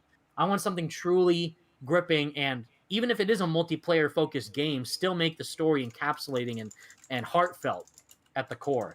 That's why Doc Ock works so well in Spider-Man, because that William Sawyers is Otto Octavius to me. I know Alfred Molina just came back in No Way Home, but no. That scene where he's juggling the arms and where he's making the arms, like, we've done enough testing. I feel like me, like, damn, like, God, it's good writing at its core. It's such good narrative portrayals for these characters, and it's new and fresh and nothing I've ever seen before. And that, again, moment at the very end, like, you promised, remember? And of course, you'll always know your secret's safe with me. Scumbag Supreme kind of trying to goad on Peter, like, it's great. Like, and stuff like that. It has stuck with me since 2018 to now. So I know for a fact I'm going to probably be depressed when Venom does something horrific to Peter in Marvel Spider-Man 2, So it's like those stories really stay with me and get me invested even more into the character. Same thing with Guardians. Like, they did a little cheesy thing at the end where they do the walk-off and they're like, oh, we need to save the day, right? But then they do the Magus thing with Adam Warlock, and all that. Like, it just left like a lasting impression of like, trying to bring it all back together, but they're still a team at the end, and they, they're just a bunch of ragtag people, but they're still like trying to be the best they can to just save people. So it's stuff like that. Those are the stories that I love in superhero media, and the fact that the games for me are doing it better than these movies and the shows, because I've not been a fan of any of the Disney Plus shows that much, except for Falcon Winter Soldier, I guess. That's like the only exception. Ooh. It's really going to be cool to see what they do with like X-Men if that's their multiplayer game. For sure. Okay, so for the last question that we do have in chat, well, for today, is that so TJ said, how would you feel if they did a Carnage story in the Insomniac universe? And that goes quite well with the conversation about story in Marvel games and stuff. Well, I feel like I've been answering all these questions. Do you guys have any opinions? I mean, That's well, why well, I'm- to be that's why I've been fair, scrolling. well, to be Right. fair, like a lot of the people here, for the most part, I'm you down know, to answer, but I'm just saying, like, what are yeah, your no, guys' thoughts on all yeah, this, for too? sure. Like, You know, yeah, I mean, I guess I could answer. I'll do the X-Men one really quick, Stardust, and then you could do it, and then we'll bridge to the Carnage one. I personally, now this is I might get some flame for this. You I definitely will. personally don't. I am not the world's biggest X-Men fan. I love I Wolverine. understand that. So when it comes to a game with the X-Men, it could literally about them going to the shop, and I would give it a go because it's Marvel, but I wouldn't be emotionally invested going in because I'm not too fussed about the team. You know what I mean? Yeah. So, I mean, for me, I'd like to see. I mean, so I'm a Cyclops guy. So for me, like similar to how I'm a Captain America guy in Avengers, if they did a game that had Cyclops in it, I would play Cyclops. So, you know, the rest of the members wouldn't really matter to me. You know, you could do a Nightcrawler, you could do a Jean Grey, you could do a Storm, you could do a Beast, you could put Jubilee or Gambit in there. I mean, all those are great options. For me, it'd be Cyclops, and then build up the team the rest of you want to do it that way. For me, though, in terms of a villain, I think Onslaught could be very cool. You know, I don't know if that's too big too quickly. But for me, I'd love to see kind of that build up towards Onslaught, and then Onslaught being like that big bad of the first game, and then maybe you transition into kind of like an Apocalypse for the second, or maybe you do like a Mr. Sinister for the second, or maybe you kind of do Mr. Sinister for the first one even. I think like those three villains would be a very interesting story to tell across kind of the formation of the X-Men and kind of dealing with kind of those threats, right? Like, you know, kind of how do you deal with a lot of those kind of characters? And then even you could do like something smaller on the small scale, right? Like you were saying earlier, Evan, if you want to do like a Magneto story, you know, a Magneto story could be a very interesting side story in the first game if you do like a Mr. Sinister as that main villain, essentially. I think there's a lot of interesting kind of takes for X-Men. You know, it kind of feels like depending on where they go with that Wolverine game, that will kind of dictate what happens with that X-Men game, right? Because, you know, when X-Men or when the Wolverine trailer came out, it was like, you know, is this connected to Spider-Man? You know, there was kind of like that little tease towards Hulk in it. Like, you know, what are you getting inside of that Wolverine game? And then from there, it's like, now you have your box. What are you filling that box with, right? And I think there's a lot of interesting things that the X-Men can provide. It's just a matter of like, what toys are you putting in that box, and how do you kind of get the toys, you know, playing together, you know? right. All right. Exactly. Like, there's so much more, like, depth when it comes to a team, right? Yep. Because that was the cool thing about Avengers, is even though it's live service, you still Yeah. get the team aspect of not Yeah. just playing with your friends, but like which other Avengers could they use? Not just the Yep. MCU roster, but like which kind of seems like what they're doing if they get Scarlet Witch and Doctor Strange and Mockingbird or whatever, you know, like, but there's still like the broader scope of like, could you do Namor? Could you Yeah. do like Atlantis crazy and people stuff like that? Like, Yep. yeah, like a Regent, Crystal.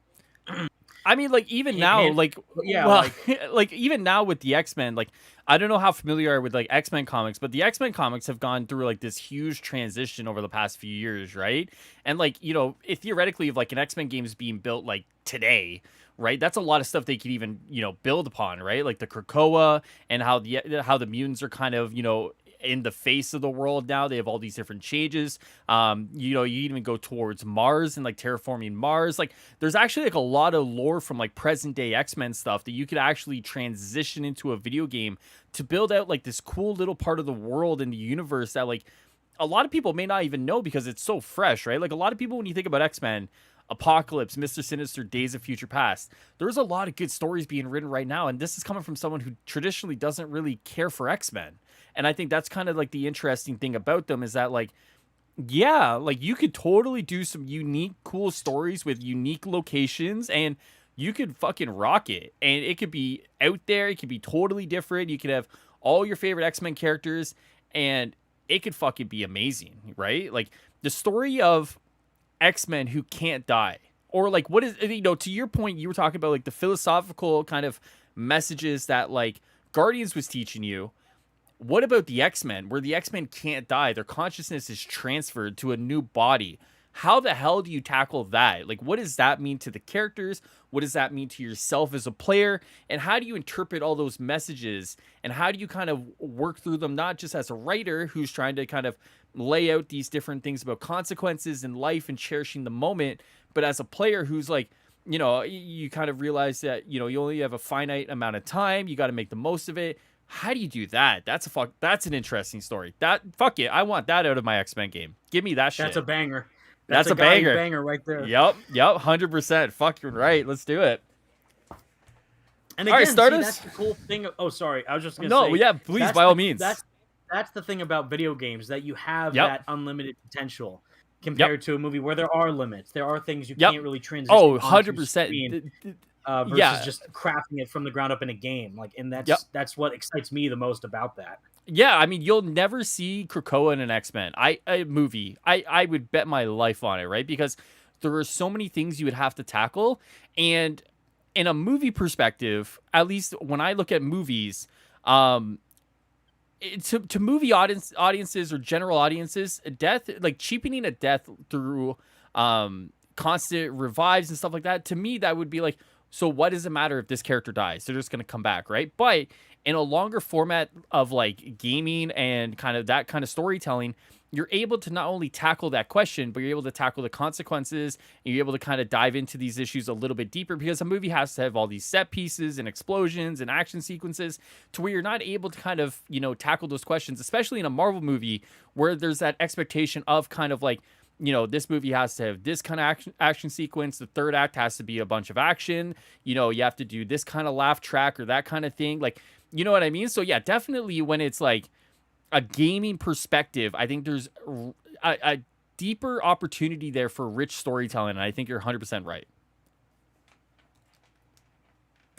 Alrighty, so let's finish this off with that question. Obviously, TJ answered it above about Carnage.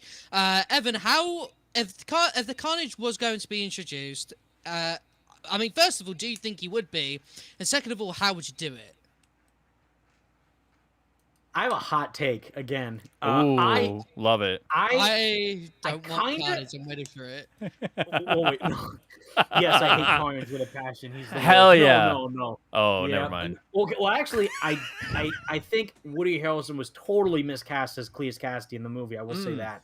But for comics, I think, I put this on Twitter a few days ago. The stupidest thing that the Ultimate Comics never did, the Ultimate Spider-Man comics, was not make the game canon. Because I think it is the sickest, most interesting concept where Peter becomes Carnage compared to Cletus Cassidy. And it's obviously not like he's a clone and he's just some random evil red goop monster that is shown in like the Ultimate Comics and like the Shattered Dimensions game, for example. But that kind of dichotomy with Peter's this savior, he's learned all these lessons from Uncle Ben. He tries to do what's good. He quits from time to time, and he has the anxiety like any normal person would, even though he still risks his life and does that for the good of others and for those that he can try and protect that aren't as powerful as he is or don't have his gifts, right? And taking that and flipping it on its head, where he's a villain, he's Carnage, he is this monster, could put him in such traumatic states if he ends up hurting someone that he is close to him in that way they can't control.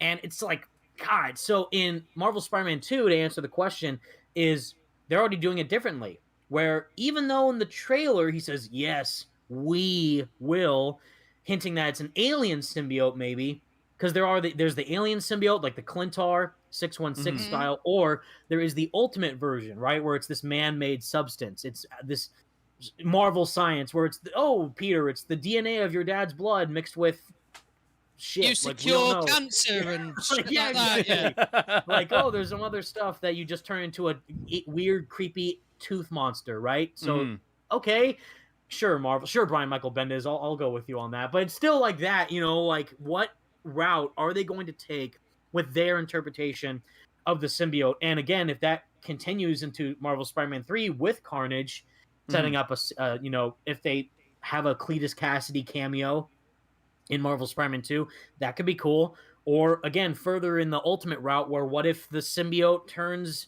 someone else into a monster, like a Carnage, or the symbiote in the Ultimate comics, it's this is nuts because they're already doing it in the game. I just realized this because in the game they're already doing these setups. In the comic Ultimate Spider-Man, Carnage is a mixture of 3, maybe 4 things. It's the DNA of Peter Parker with his spider blood mixed with the reptilian spliced DNA of Kirk Connors with the lizard and the symbiote particles left over. So all these 4 crazy, batshit insane things form Carnage into the Ultimate Comics. No wonder why he's a psycho killing clone thing, right? But in the Insomniac world, they're introducing Kirk Connors. That we didn't even talk about that. The Lizard is in there too, alongside of Venom and Kraven and Wraith. So if Kirk Connors becomes the Lizard in Marvel Spider-Man 2 and he gets some lizard blood on the symbiote,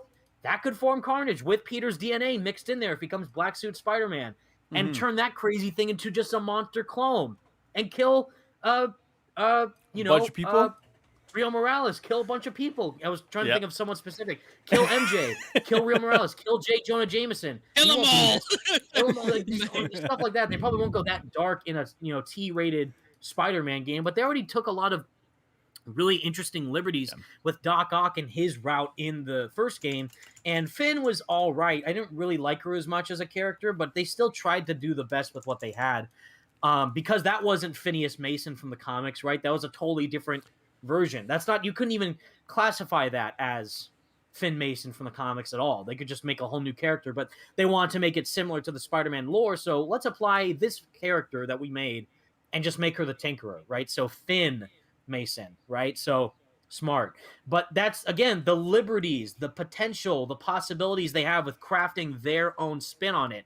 And it's so sick because if they do make Carnage a demon spawn of Lizard and Spider-Man's blood, it would be sick because then that would be something that we've never seen Spider-Man face off against before in this big of a scale. And he's already going up against Venom, who has a consciousness, who is a person, either Harry or Eddie. But if it's just this crazy clone monster thing, why not? Yeah. They could do that and make it work because I know they would in a full-on game dedicated to Carnage and him as a villain. Or if they want him to go the classic route, like make it Cletus Cassidy, they could. But I think there's just a lot of stuff that the Ultimate Comics have done that I think are very interesting compared to the 616 stuff. Perfect. That's a fucking great answer. Stardust, what do you think? Just really quick, because I know, like, obviously, I want to hear what you have to think, too, about Carnage and everything to do with Marvel Spider-Man 2. I was thinking, so obviously people. Okay, so here's a bit of a mind blow here because we were talking a little bit earlier about like, oh, well, you know, people might be expecting Eddie as Venom, right? How about this? So after they realise all this gobbledygook mixing together, like you mentioned with Lizard, Peter, and all that stuff, right? Norman's the kind of guy that just doesn't know when to stop. Right, you know, unless it comes to his own son being in this fucking tube. But anyway, he's the kind of guy that is kind of like chaotic smart, right? So what if Eddie Brock turns out to be someone that they kidnap on the quiet to do experiments on, and he is Carnage?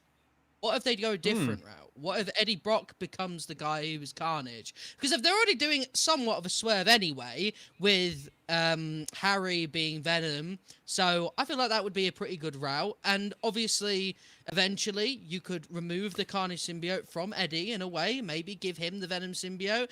And through having Carnage, he's got that rage there already, and he's got that experience. So you're allowed to kind of have Eddie be a bit more experienced rather than just shove him straight into the suit suddenly, and it's just like, yeah. So you're basically saying if you're making one left turn, why not make another? You know? Basically, yeah. Like at this point, when you've got sort of this big left turn when it comes to Harry, I mean, it's not too crazy now. Obviously, the Ultimate Spider-Man cartoon dabbled with it as well, but like, no one's gonna. I don't think many people are going to connect those dots. You know what I mean? So I think like only the true Spidey veterans like us would know that. Exactly. Like what we kind of talked about earlier, like the general public might be like, Harry is Venom? That's weird. But the other people are like, wait, I played the Bass games. It makes sense. So exactly, it can work either way. So that could be something they go with. Obviously, like TJ mentioned, Red Goblin. Like maybe not straight away Green Goblin, so it'd be a bit weird. But maybe they could have like the kind of Carnage suit enhance the kind of negative sides of Norman that drives him to that insanity level, that potentially using that gets into all the armor and stuff that could help him become the Goblin. Again, another big left turn. There's a load of ways they could do it. Obviously, Carnage doesn't necessarily have to be the goop monster. He could be a catalyst to so many different things. Again, a big left turn. Some people may not like it, but I definitely think Insomniac would be able to tell that story well. So if they were going to do Carnage, for me, they could always do it as just an enhancement to push that story along, but the Carnage symbiote is always there for if they want to make him the big red goop monster, there is a way of doing that. Cool. All right, Evan, I got one last question. It's very easy, very simple, and I'm gonna have to owe our good friend Doomkiller HD for this one. So the question is going. So there's only two answers you can give me. All right, it's fire or trash. Are you ready? Oh snap! God! Oh no! Oh boy! And I'm gonna ask the question that Lejeune asked. Web of Shadows, fire or trash? That's fire. That's Okay. the sun, pretty much. That's the sun. Like, Okay. All right. Just want to make sure, because I don't know. Did we talk about Web of Shadows a little bit? A little Yeah. bit. Did Yeah, okay. I Just think, making sure. Yeah, like if they want to do like symbiote mechanics done right, look Yeah, at Web that'd of be the Shadows. one. All right. Next one. Okay. One last question. You talked about Cletus Cassidy in Venom 2. What about that performance to you wasn't great, and how would you have improved it? And then kind of just really, just I want to hear your thoughts on that one, because I think that's an interesting one, because I think a lot of people, myself included, would almost blame the direction of that instead of kind of like the actor himself. It's weird because I freaking love Andy Serkis, and he's who directed Venom 2, and it was odd because he was promoting before the movie had come out, like, this is going to be darker, possibly Right. R-rated. You got a character like Carnage in the film, so I'm expecting an R rating, but it's like I could not tell the difference between the direction of Ruben Yep. Fleischer to Andy Serkis. Yeah, You it know? definitely didn't come off like a movie that could have been R-rated. Unless there's like some crazy things that didn't make it from one script to another. That movie, R-rated, not even. Because they had to tie it in with the MCU. That's Yep. the only reason why they Yep. can't make these Venom movies R-rated, which pisses me off because I don't want everything to be connected to the MCU. Why not give me a solid R-rated Venom movie? Joker is the highest grossing R-rated film of all time. And Okay, it's an R-rated Joker movie. I gotta ask. I gotta ask, because you brought up this Okay. you brought up this great movie in my head that's coming out soon, Morbius. What do you think about that? Really, just really quick. Do you mean cinema itself? Yeah. Wow. What's not to say? Yeesh. I do like the casting of Jared Leto. That might be a hot take. I don't know, Really, but eh? I think it's an interesting Oh, choice. I hate his man. Joker. Don't get me wrong. I hate his Suicide Squad Joker. But he Yeah. actually has done some interesting roles in the past, and I think the portrayal he's going to do seems accurate enough to the source material, and I think he could put his own spin on it and make it work. He's a very interesting actor, kind of do that role. But it's just like now it's been delayed so many times. I just see it as kind of like a joke at this point. So I'm like, It's almost I'll see getting you into when I like see it. that. It's almost getting into that New Mutants territory, right? Where it's like delay after delay after delay, and then you kind of watch it. At least from my perspective of New Mutants, you kind of watch it and you're like, after all these delays, and we get that, right? Like I almost feel like that's where Morbius is going to be for me, where it's going to be like, you delayed us so many times, and what we get was not worth the extra couple years of waiting. At least personally, that's where I'm going to look at it, probably. Unless this movie is like Godfather level of great, which it's not. I just can't see that movie being worth the wait. I can Right. totally see Morbius being in a position where people, like, similar to yourself, kind of going with that mentality of, like, I'm going to watch it because it is a Morbius movie, but I'm not expecting to come out with anything to, like, remember. And you walk out and you drop your drink, like, that was the greatest thing I've seen in my life. There's Like, no way. You know what? I actually have a lot of faith that I'll watch that film and be like, You're that was insane. actually pretty good. Like I know You're- I'm going in with disappointment on my mind. You I are just- I just- you are hopium. You are on that hopium. Bro, listen, I'm more than ready to come back and do this again and just be like, I was wrong, the movie is terrible, but I actually have a lot of faith going into this that I'm going to come out and be like, yeah, that'll do, I'm happy with that, you know. I'm not exactly expecting to be like, yeah, let's get that to the Oscars, but I'm pretty, I feel like I think it'll do its job quite well. And with that, guys, that I feel like after Stardust's bad take, I think we should be wrapping this up, because I don't think there's anything else that we could say That's crazy. that will reach the layers of hell that we just hit with Stardust right there.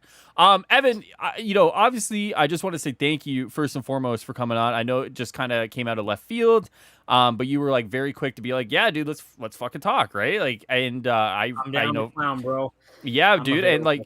and like, speaking on behalf of myself and I'm sure Stardust, obviously thank you for kind of just, sitting down. I believe you kind of had class today, then you just come on and do this for a couple hours, man. Yeah, Like, you're a busy dude from what you mentioned yeah, as well right before this stream started too. Like you got yeah, a lot going on, man. So we definitely appreciate you jumping on and stuff like Mm. that, and just taking the time to obviously have a little bit of banter as well, like the other day with the video and stuff like that. Like it's cool, it's cool stuff, and obviously for us randomly asking you on Twitter, there's a lot of people in your position with your amount of subscribers and and all that looking at us being like, I don't fuck you really guys. have to. Yeah, but so Yeah. we definitely appreciate stuff like that, and it will always be reciprocated if we're ever able to do so. So thank you for that.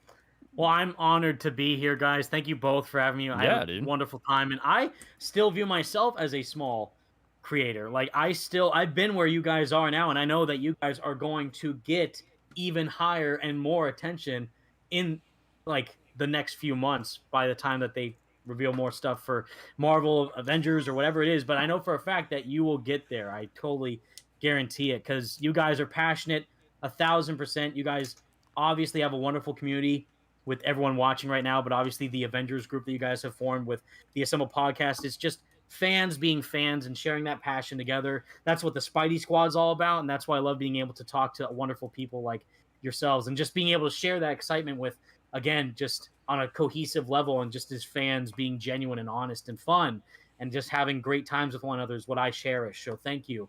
Truly, I love it.